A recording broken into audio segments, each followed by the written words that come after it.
Hey everyone, welcome to the All Things Gratitude podcast. My name's Nick Dorsey, and before we get started, I want a big shout out to our sponsor today, Blaze Your Own Trail Consulting. Hey, if you're looking for mastermind classes, 30-day challenges, or even working on your social media or your LinkedIn platform to go from optimization, just working on those things, give my man Jordan Mendoza a call, man, over there, or hit him up on LinkedIn and tell him I sent you.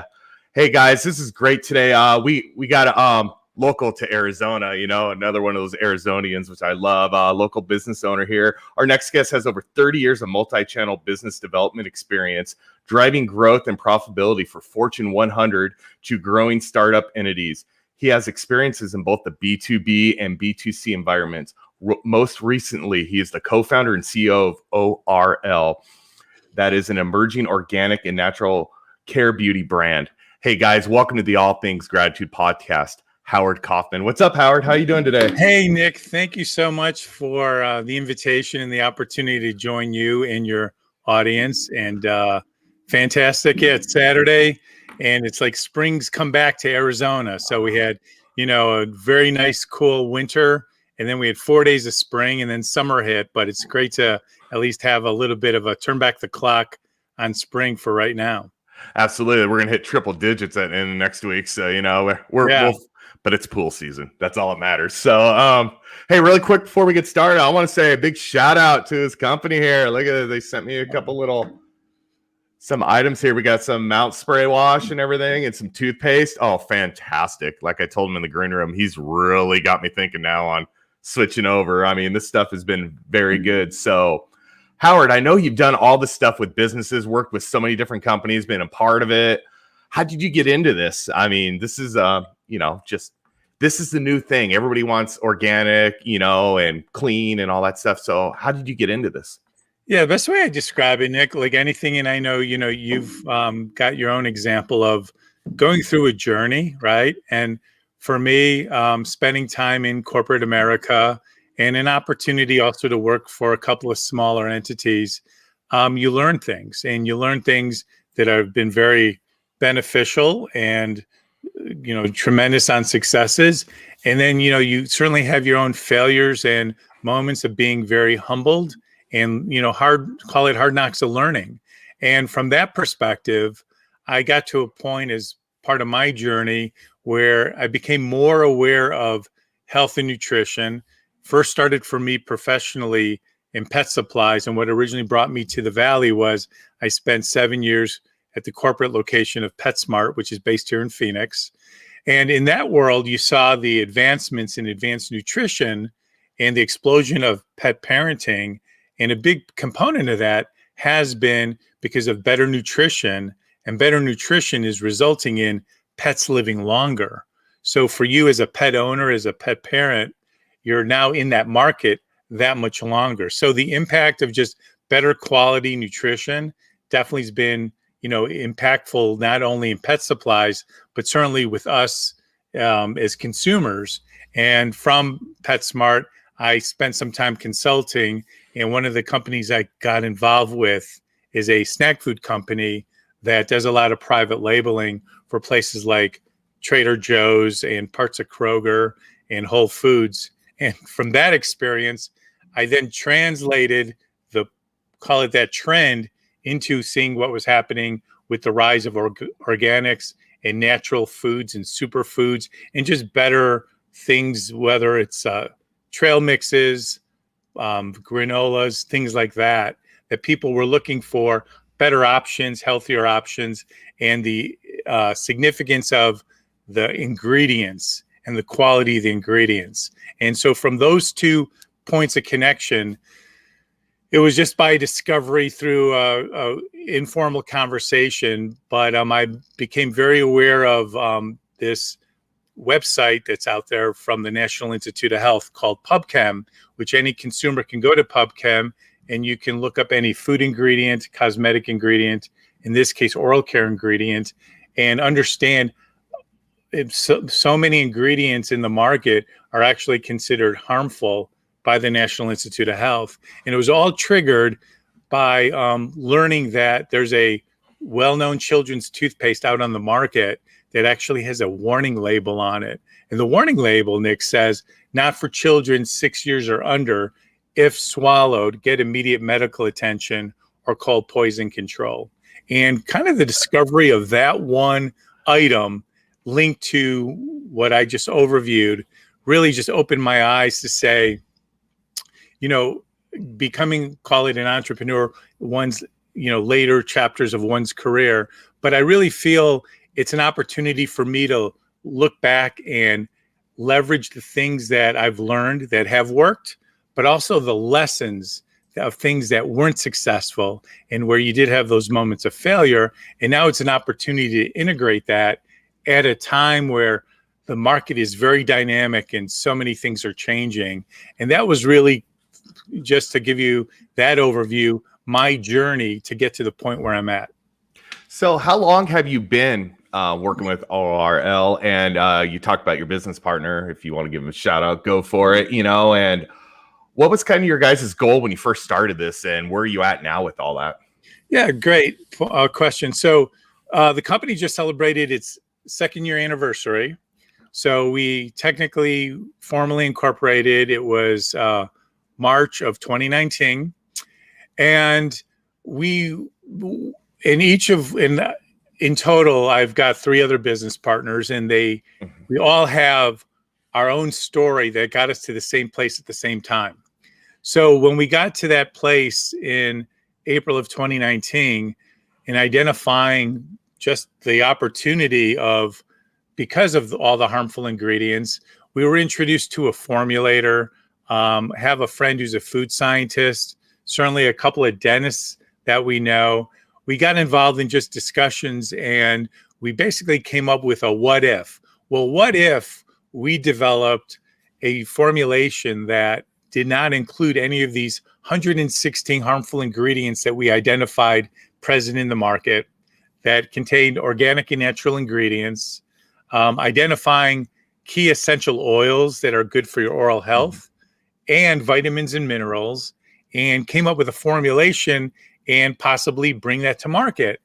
And as we got feedback on that concept, one of our dentists basically said, yeah, that would be great. There's some other brands that are emerging going after that. So there's definitely a market for it. But his whole point was, but if you could figure out how to lock in your formulation to deliver a perfect pH balance, then you may really have something that helps provide the market a different choice that you can't get anywhere else. And we learned the importance of pH essentially is our mouth in particular, there's a lot of bacteria activity that's happening. We know about bad breath, gingivitis, cavities. And essentially, if your mouth is at a pH balance of 5.3 or lower, it's considered an acidic state. It significantly increases the chance of cavities and gingivitis and other things ultimately happening. So the concept being that by getting to a perfect pH balance, you allow your mouth to naturally remineralize. You're eliminating the bad bacteria, but you're maintaining good bacteria in your mouth.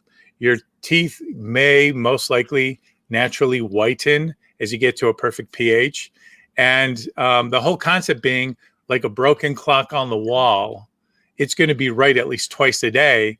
The concept being, well, if we came up with this formulation and you adopted it in the morning and you adopted it in the evening, at least twice a day, you're resetting your mouth's ecosystem to that perfect pH balance, and you're minimizing the chance that bad things could happen. And that was really the spawning of developing the product line. So like I got right here, we got the toothpaste, and guys, really easy, a little pump bottle, 2 little pumps, and you're good to go. But I want to say there's something different, because I've been using it for about a month now.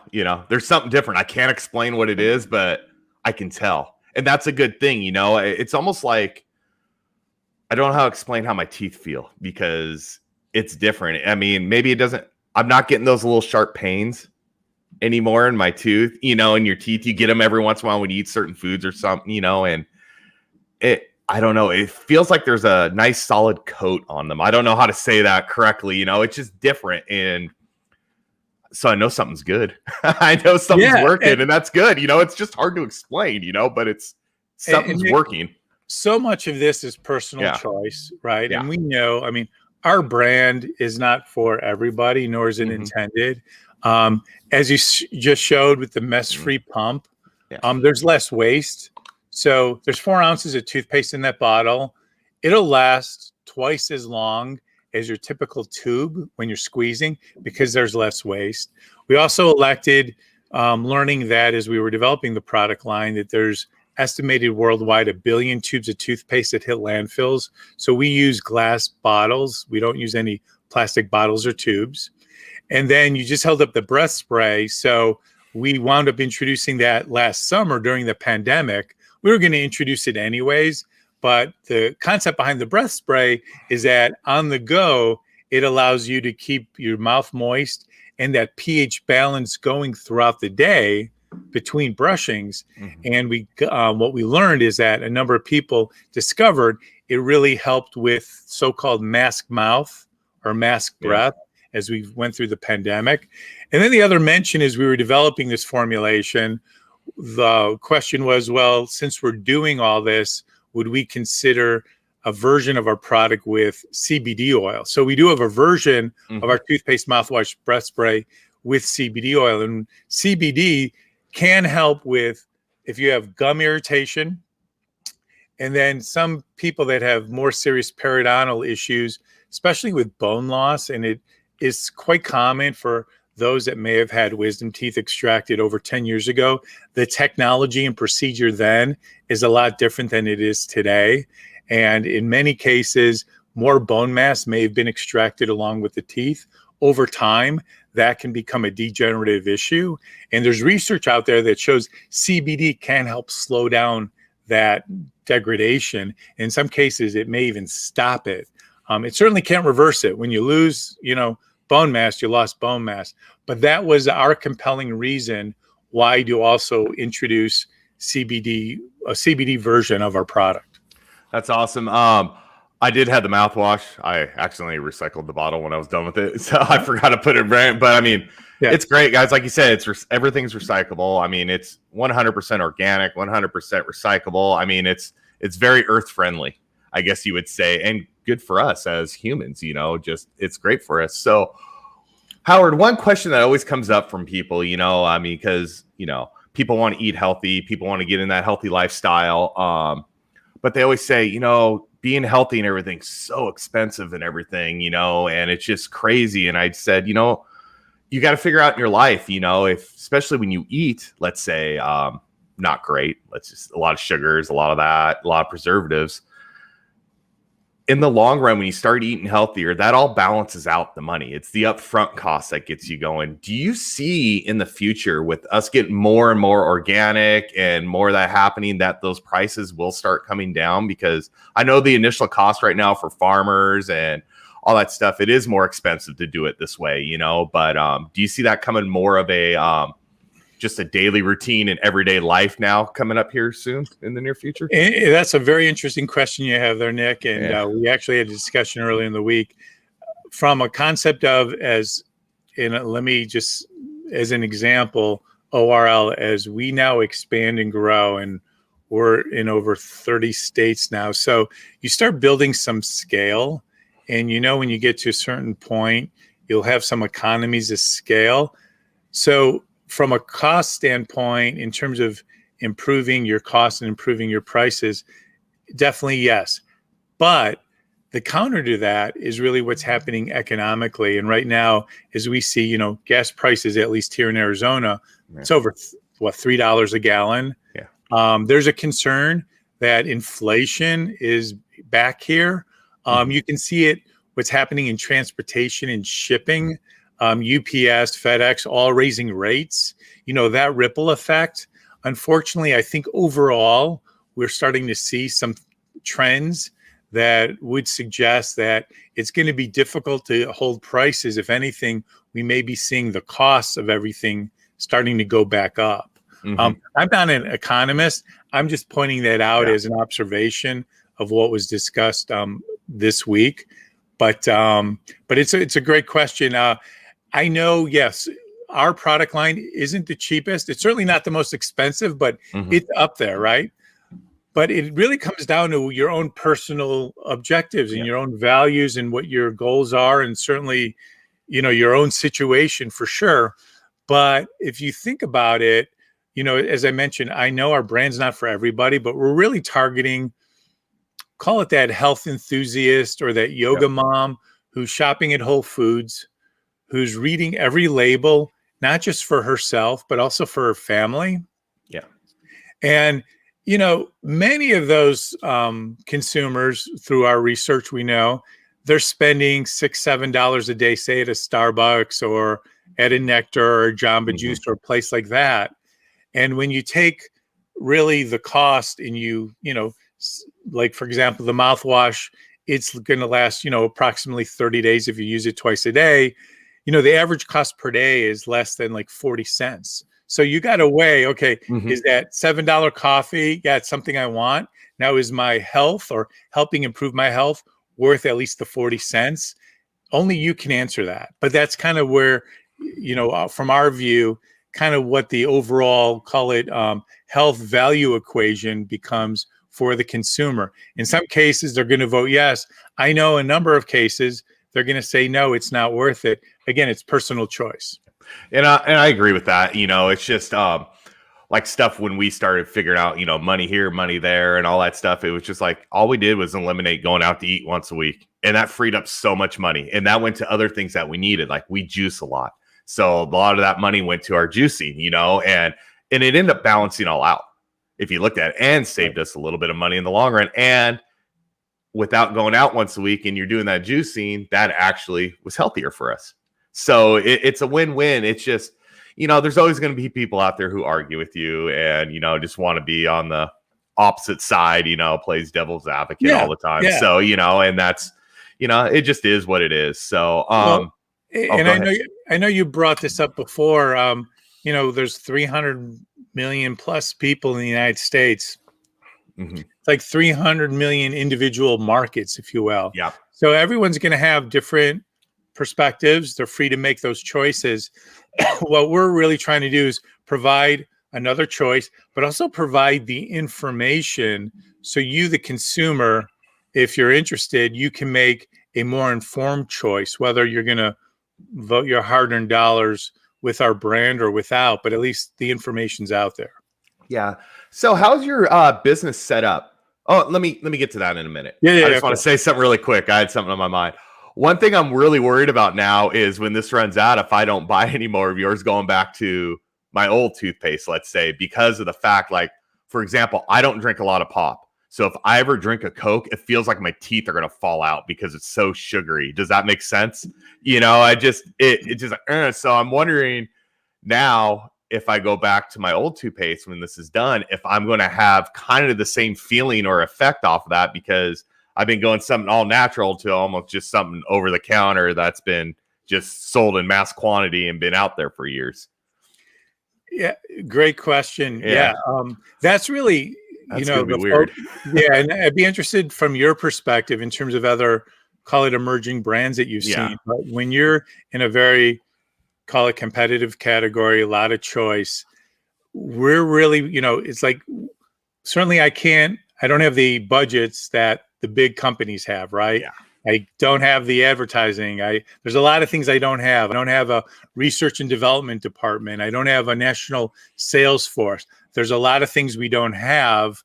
But coming back to, an emerging brand, basically the David with the slingshot, right? Yep. Well, what I do have is the opportunity to figure out how I can provide as great of a customer experience for you. And it's not just things like how quickly we can ship to you or how close our retail locations to, that could make it more convenient for you.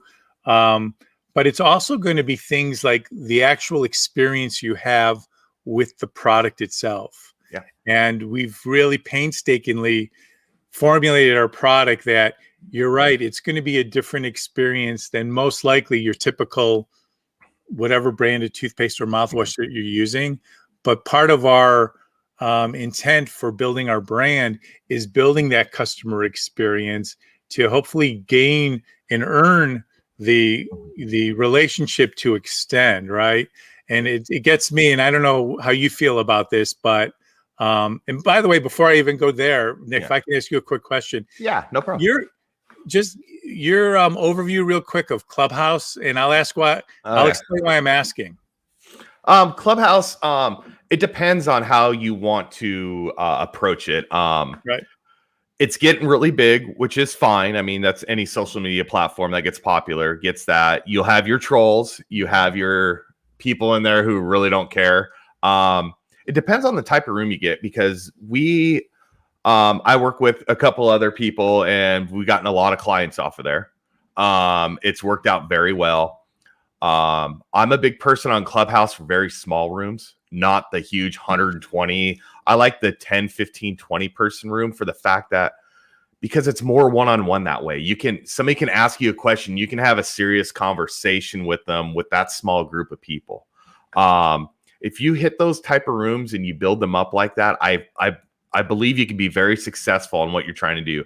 I think you have something that you can create good rooms on Clubhouse, because there are groups that are all about organic, clean eating, clean everything, and I think that you can tap into that market pretty well in there. It's just how you approach it and just being consistent on it. That's the thing. Clubhouse, you have to be there every day.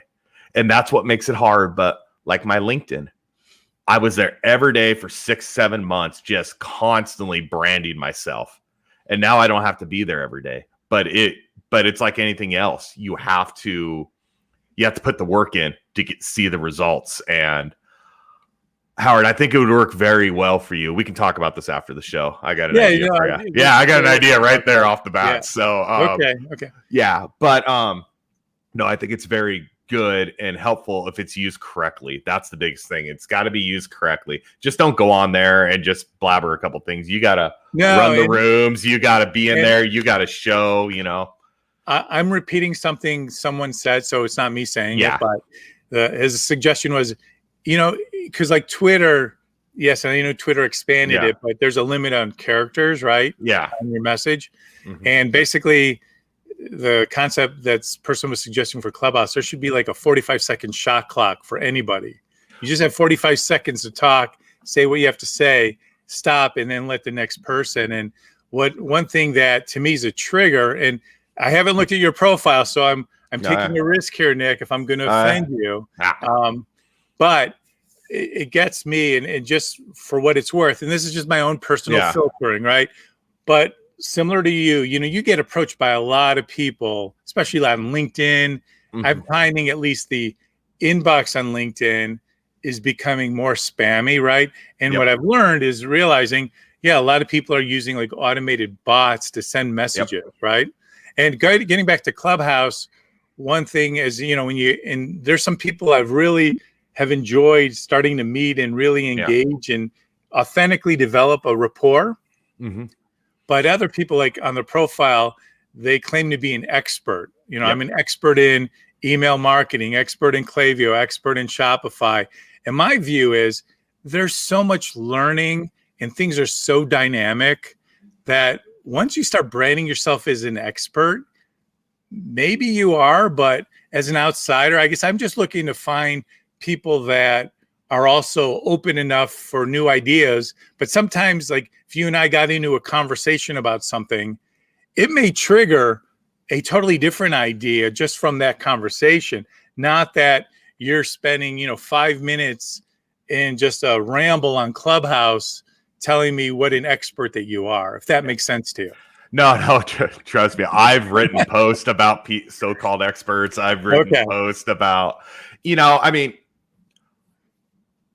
I believe I'm good at what I do, but I'm not going to self-proclaim myself as something. If you want to call me an expert, fine. But somebody called me a LinkedIn expert once. Somebody called me a LinkedIn expert in Clubhouse, and I was just like, well, I don't know about that, but these are my experiences, how I've done things and they worked. I'm just like, wow. My point, Nick. I see what you're saying. Yeah. That's a compliment. And even if you believe you're an expert, great. But to be out there, like in your profile, like saying you're an expert, I'm like, to me, it just reduces credibility. It's like, okay, I'm moving on. That's my point. I agree 1,000,000% with you on that, and but yeah, I got some stuff we can talk about Clubhouse afterwards, how I think about things, and and I got some strategies that have worked really well. So it's good. It's definitely one of those things. Is just I don't go off and say what I do or how I am on all social media. I really don't. The only thing I put on there is basically podcast host. I always put in there, ask me about my story. Do this, and I let people approach me. Hey, I see you all the time. You're very consistent.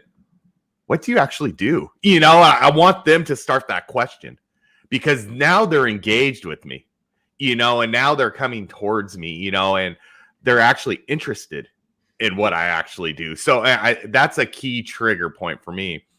But going back, sorry, go ahead. Go ahead. Going back kind of what you're talking about, how ORL is kind of getting out there and everything. Since you've been in B2B and B2C and worked with Fortune 100 companies, especially in the organic world, because there's not a lot of companies who do plaster. You don't see it a lot on TV commercials. You don't hear it a lot on radio.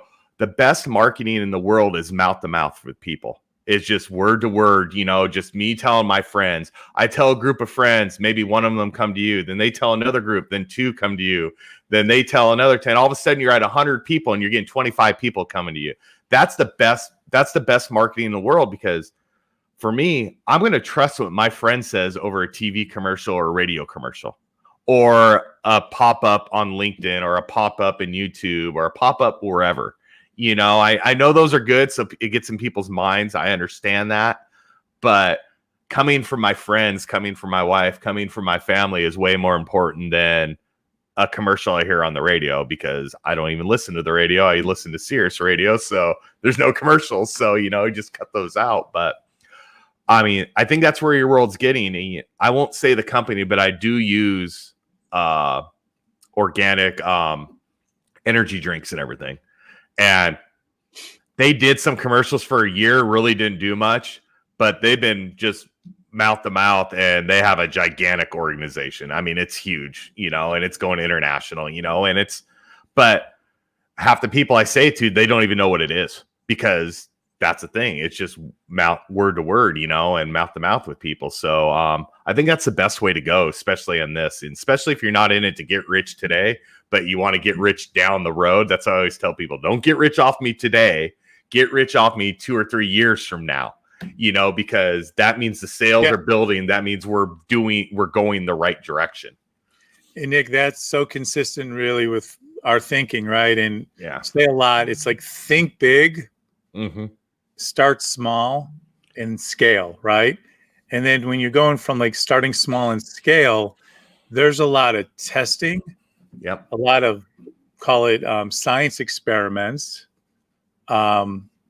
which is something like a Dr. James Richardson would counsel a lot of CPG brands on. So you're setting up these science experiments, you're getting the data, and you're validating it, and you're modifying or tweaking. And one of the things that, that we've learned, and I'm sure other brands that are in kind of that emerging phase, and for us, we feel privileged that going through the pandemic and everything, we feel, at least we validated that there's a tribe for our brand. What I don't know is how big that tribe is, right? Yeah. And that's what we're trying to now strategically figure out. We get some great feedback. Even I don't know how familiar you are with Range Me, but that's where a lot of brands sit that are exposed to retail buyers, and we can just see the interest and inquiries in some of the accounts that now are, call it retail chains, beginning to carry our product. Seeing it in terms of the Amazon reviews, seeing it in terms of the direct reviews we get off our website. And what you're bringing up too is that it's almost like that one-to-one, that authentic conversation. And again, you're not going to bat 1,000. We are far from perfect, but it's so important when you're an emerging brand to be listening and then identifying the feedback you're getting, and then determining, how important is that? If you prioritize it, is that something you can take action on? And I can't tell you we've taken action on everything that we're told, But there's a number of things that we've gotten feedback on that we didn't even think about, but we're able to quickly make that change in response to providing a better value proposition to the market. So to your point about kind of like building that, that the definition the label I would use is tribe, right? Mm-hmm. Building that the cohorts of different segments of the tribe, whether it is gluten-free or people who in organics or dental practices, etc. That's really, what jazzes us up and kind of what gets us excited, because we know that there's a need out there, but now it's figuring out how do we gain brand exposure without having the means to run like national commercials. And at the same time, it's not just awareness of the brand, but gaining trial. Yep. And that's kind of where we're at. So you bring up an excellent point about how it is really that one conversation at a time of assembling that chain together. And that's part of, again, the think big, start small, and then just incrementally scaling. I like when you said we're not trying to bat 1,000, because I always tell people I'm not a marketing expert, but I know some things there. And I always tell people, listen, when you're selling stuff or doing stuff, just remember one thing. I love the analogy. I go, people who are in the Baseball Hall of Fame bat 300. Most of them do. That means they're failing 70% of the time. I go, so there are, and those are some of the best players to ever play the game. So think about it. If people can fail 70% of the time and be some of the best players ever, think about that. You can succeed in what you're doing, even though you're failing on some levels, but you're building on top of that. You just got to continue to build. You're right on the money. And that's, I think, I'm a big believer also in equilibrium. So it's finding the right balance. Yeah. Mm-hmm. And it's natural in this world of, TikTok and obviously tweets, and, with everyone being so dependent now on social media and their, on their iPhones. You definitely want to pick your moments where you're aggressive and moving fast. Yep. But at the same time, you can't move too fast where you become like, say, sloppy. Yep. And sometimes you got to go slow to go fast, mm-hmm. too. So you just got to kind of figure out what that right equilibrium is, but be humble enough to know, you're going to make mistakes. And as long as you're learning from the mistake or understanding what happened and doing everything you can to ensure you don't like repeat it, so it becomes Groundhog Day, that's kind of that's the journey. It's the mm-hmm. journey. Absolutely. And there's so much learning. That's my point about someone being a so-called expert. No matter what experiences I do have, and I, go out of my way also to help and mentor where I can. But every day I'm learning. There's something new to learn. Yeah. But you have to listen more than you talk. Absolutely. And that's the true part, I believe, of leadership, servant leadership and everything, is still willing to learn. You got to go to work. You got to wake up a day willing to learn something new. No matter what, if it's the job field you've been in for 20 or 30 years, there's still something, because technology it's going forward. It's never going to halt or go backwards. It's always going to go forward. So love that right there, that you have that mentality, is always wanting to learn and always learning, because that's how we get better at human beings. And it just makes life better. Like I always tell people, don't be an expert or so-called expert in one thing. Know a little about a lot. If you know a little about a lot, you're more valuable in the long run. So especially if you lose a job and this is the only thing you're kind of stuck. So you don't want to be stuck with all that. So hey, where's the headquarters here? Is it here in Arizona? Are we based in California? Somewhere else? It's in Scottsdale. Oh, awesome. So is this something I can come visit? Yeah, and our products manufactured awesome. Also in Arizona too. Awesome. So. Cool. That's great. I love, I've been in Arizona for a little over a year now, and I absolutely love it down here. And did you come directly from Seattle to Arizona, or were you somewhere in between? Nope, okay. I came directly from the Seattle area. Which is a great market too. I mean, a great place. For you guys, it's a great market. Well, a lot of Seattle's a beautiful area, the Pacific Northwest. Yeah, I mean, and but I mean, this has been a great move, and watching how business grows down here and how supportive the local government is to entrepreneurs and just business owners is just amazing. And just watching that go, but it's driving up our house prices big time. But that's a different story. Yeah. But it's helping out our local economy a lot. It really is, and I love that. Great to know that you're local here in Arizona. So I'm gonna talk to you and maybe come up and visit things, just because I love checking out plants and how things are produced and everything. Because my background, I know it's a little different, but it is manufacturing. I've worked in aerospace and aviation manufacture, and just love the technology, the robotics, and just everything that it takes to Well, you go talk into about something. not only Yeah. right masters of efficiency, but masters of quality control. Yeah. I mean, we had clean rooms and everything. We had to keep up to a certain standard. I can only imagine what you guys have to keep your environmental standards up to and all that stuff. So, I mean, to me, that's just interesting because I worked in that field. So I've always liked looking into those things and just seeing how other people do it or done it. So, pretty cool. So, hey, go ahead. Please. No, I was just going to say, how is it more word of mouth now for you? I mean, like, how are you guys selling your product? Is it more just you guys? Shoot, I'm sorry. I had my LinkedIn open in the other one, so I made a noise. Do you guys, how's your system on selling? Is it just a website people go to, or do you have like so-called associates or whatever out in the field helping you sell? How's your business model running right now? Yeah, well, all the above. I mean, we're definitely have taken an omni-channel approach. So basically, we've got our product in natural and organic groceries stores. We have our product in health and wellness stores, boutiques, spas, and apothecaries. Number of them. Actually, we just shipped one up to Olympia, Washington this week. A new customer. We do sell online. We have Facebook marketing essentially forced us to separate our CBD product into its own website. So we do have 2 websites that we sell our product on.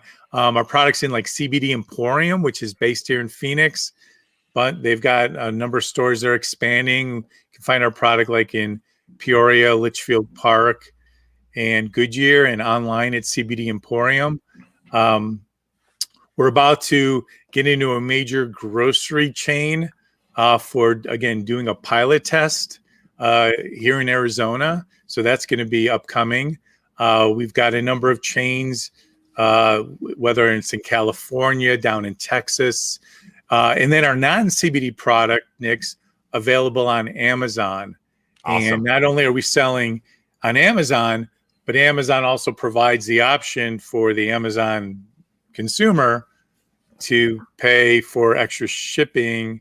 So we're seeing some international sales happen off the Amazon platform. So you guys got the foundation built. Now it's building the rest of the house and the building and going from that point. That's the hardest part, is the foundation. That's a great analogy. And, and it's a great way to describe it. Yeah, that's awesome, man. I'm happy for you guys, especially seeing a local business. Even when I lived in Seattle, I liked seeing local businesses just excel, and just, even if it wasn't they're there to get rich, but to pay their families, make sure they're getting paid and living a comfortable life. I mean, that's just, entrepreneurship is just awesome. I really appreciate seeing it happen with people. Yeah, and it's really a thing that, for us, realizing the number of harmful ingredients that exist in the market, and just providing the market a better choice. And then you do get validated with customer feedback that comes through. For example, we have a customer down in Florida who's got Sjogren's disease, and how our product really helps with that. Another customer, Judy, down in the west coast of Florida, deals with celiac disease and very much, is looking for things that are gluten-free. And the response and the feedback she's had about our product line. And then even more recently, someone who's really going through a significant health issue with chemotherapy and radiation, caused a lot of dry mouth, also caused mouth sores and blisters. And just the feedback, they tried our product and at least found it doesn't provide a burning sensation. So when you realize that this is more than just like beauty and glamour, but you can really help people, or people are really discovering that your product is providing them just to live better, that unto itself is almost like it's worth all the challenges and struggles and typical things that one goes through in the course of a business week, and realize that there is a greater good that you're involved with too. That's awesome that it can help some people. And I'll just throw out the disclaimer. We're not saying we're going to cure anything or do anything, but certain people, it does help. And I love that, because like you said, it may work for me better than it works for somebody else.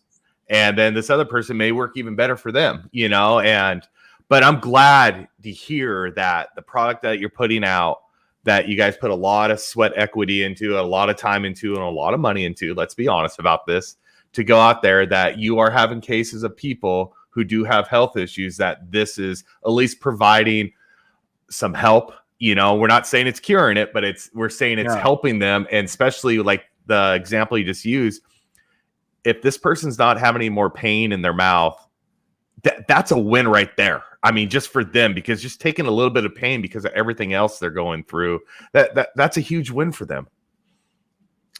Absolutely. So that is that's kind of our, again, what keeps us moving forward and really focused on, as I mentioned before, figuring out how we can deliver a great customer experience, right? Because yes, we want you to try the product, and if we're fortunate, you're going to buy the product. But the real, important thing for us would be that it's something that you can adopt and continue. And that's frankly one of our challenges, because of not only is it the natural and organic ingredients and it's better for you, we believe, but there's also an education process. And how do you best message the education when, quite frankly, it's kind of the silver lining we have, or the challenge we have, I should say, is that there's a lot of things we could talk about, but depending on the person, it may be different needs or benefits that really help you or provide that relief, or it may not. And that's just kind of the challenge we've got. Awesome. Hey, we're going to start wrapping up a little bit here, Howard, but I mean, this has been great. Everybody in Arizona, support your local business. That's what I say right there. Come support, and people all over the country, come support Howard and ORL. It's right here, people. I'm going to say Howard doesn't pay me. ORL doesn't pay me. I just want to say this. I've been using this for about a month now, and it's been fantastic. That's just my personal opinion. I've felt a difference. Like I said earlier, I can't explain what it is, but it just feels different. Tooth aches, any sharpening pains, any of that stuff hasn't gone down. My gums aren't bleeding. I'm not getting that buildup. When you go to the dentist and they poke you at 1, 2, 3, 4, so I mean, I can tell that's not going on. I mean, it's been a very good experience, and for what I've used of your product. And guys, All Things Gratitude Podcast, we highly recommend this. Please go check it out. Check out Howard's profile down in the comments. Go down there, click on it, check him out, message him. I know he's got a lot of people, and find the website, man, and go check it out, because I feel it's a very good product. I feel it's going to do well, and it is doing well, and it's just going to continue to grow. So, Howard, just let people know where they can find you, they can find your product, all the great places they can find all your stuff at. Absolutely. Yeah. Absolutely. Best way to connect with me would be LinkedIn, right? So I'm on LinkedIn. And then our website is orlcares.com. So it's oralcares.com. Or if you're interested in CBD, it's orlcbd.com. And we weren't smart enough when we first branded, realizing all the ORL URLs are tied up with like the city of Orlando and the Bureau of Tourism of Orlando, Florida. So every now and then we do get, where in Orlando are you located? Yeah. So it's kind of interesting. But it's, again, nothing's perfect. There's always going to be a challenge. Absolutely, there is. So, hey, guys, you can always find me, bam, up there on LinkedIn. You can also find me up there in the corner on YouTube. You can find me on Clubhouse. You can find me on Instagram, Twitter, blah, blah, blah, blah. Right. No, really, thank you for the honor of inviting me and sharing this conversation with your audience and your tribe, and certainly keep up the great work. Your content is also very stimulating, and thank you so much for the opportunity. Oh, thank you so much. I mean, I appreciate those kind words, and thanks for coming on. It's always, like I said, it's great having great people on who are doing interesting things, like my friend Russ Johns would say, the Pirate Broadcast. Interesting people doing interesting things. I'm not stealing that from you, Russ, either. I just love that line. But, it is. And like I said earlier, I just love supporting local businesses. And it's just great to get the word out there and just what people are doing good for the world, for our community and the world. And that's what you guys are doing, attempting to do and doing. So congratulations on the success so far. I mean, love to see where it's at, man. We'll connect here soon and maybe come back on 6 months to a year and see where we're at with all this again, Absolutely. and Thank just you so much. Continue doing that. So, hey, everyone, thank you for stopping by today. Howard and I really appreciate it. Hey, tune in next week. Nick Silva, another local Arizona person on the show from Scottsdale too. So he'll be on the show next week. And hey, guys, I appreciate all your support and everything. Thank you for all the comments. And I mean, season 2 is coming to a wrap in about 3 more weeks. And I just want to say really thank you. And I just want to say really quick to everybody, it's been overwhelming this season. The podcast is just blowing up and taking off. And I just want to personally say thank you to everybody who's been so supportive of me, of our show, and of our guests. And I know some of our guests have got some additional clients and work from being on the show. So I really appreciate that. So thank you very much, everyone. Please leave comments down below. Hey, if you're looking to do a sponsorship gig for a podcast or anything, please let me know. Reach out to me. And if you need any more information about Howard, DM me and I'll get you in contact with him and ORL. And, we can go from that point on forward. So everyone, have a great Saturday.